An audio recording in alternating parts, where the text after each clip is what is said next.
Charles Rolls, guys. Another epic personage that didn't live enough time to enjoy this world, but lived a pretty extreme life. So, if you listen to my last Max Aitken video, he's not as quite impressive as Max Aitken for sure from a business perspective. But I said that Charles Rolls was the son of the guy that started Rolls Royce, and I was wrong.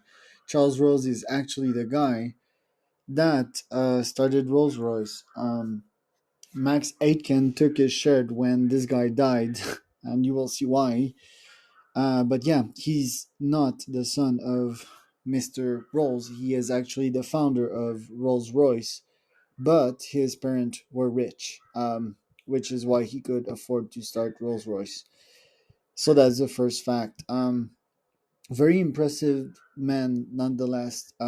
So he went to Paris to buy his first car, which happened to be the first car in Cambridge. So imagine in a city of horses with roads all messed up for carriage and being a guy showing up with this thing that goes super fast and has an engine. Imagine the looks that you get at this time. So he was that type of guy. Short story apart, the other day I read about a crazy guy um, that brought a first car in a very remote city in Canada in the 1800s, and to get to the city, it was like full of rocks. There were no roads to get to that city. There was rivers and all kinds of stuff. And he really got to that city, which was a mining city. And how he did it was he did the travel with a mechanic, and the mechanic would disassemble the car. They would carry it at the other side of the river, for example, and they would reassemble it at the other side. So imagine the type of trip. Anyway, coming back to Rolls, he was a keen cyclist and spent time at Cambridge bicycle racing, and he even won competitions, becoming the captain of Cambridge University Bicycle Club. So that guy was just a pure beast, even at a young age, and in Britain you don't mess with cycling, and it's near France, it's like elite level. So the guy was quite special, worked on his steam yacht, developed his salesmanship and so forth, and started one of Britain's first car dealership with he was reselling Mr. Rolls his cars. So his parents provided £6,000, which is probably the equivalent of 200 or 300K back in these days.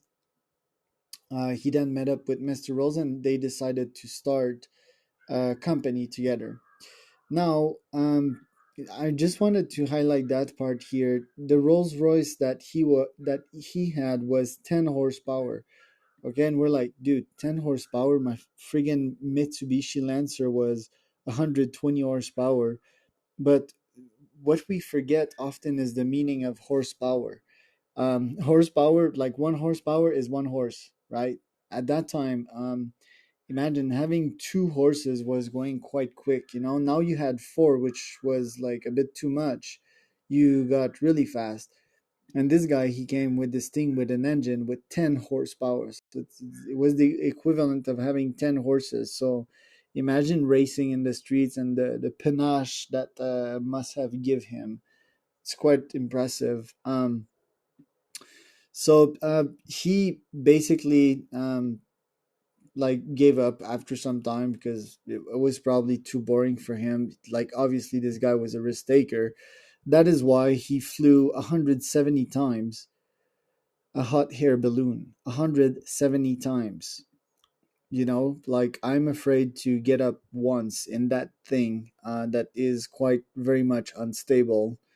And he flew 170 times. So the guy was chasing his own destiny, which was death. When you get up in the air, when you go at some speed, with stuff with engine, well, you're pushing your luck. So yeah, basically he bought a plane by the Wright brothers, which was distributed by another guy, by the Short brothers. I'm gonna study them, and yeah, he basically flew to his death. At 32, the guy died. So what would have been that guy? I mean, he was definitely a Howard Hughes type of guy. I mean, not from a personality standpoint, but he definitely loved these stunts. Richard Branson type of guy. I mean, yeah, that's that's like in their DNA. He would have probably been, like a business mogul. He would probably have started very strong businesses around 40, would have probably scaled Rolls Royce to where um, it could have been, but like 50 years earlier. And that would have been my guess because Rolls Royce is this humongous company nowadays. They don't only produce cars, they also produce engines, of,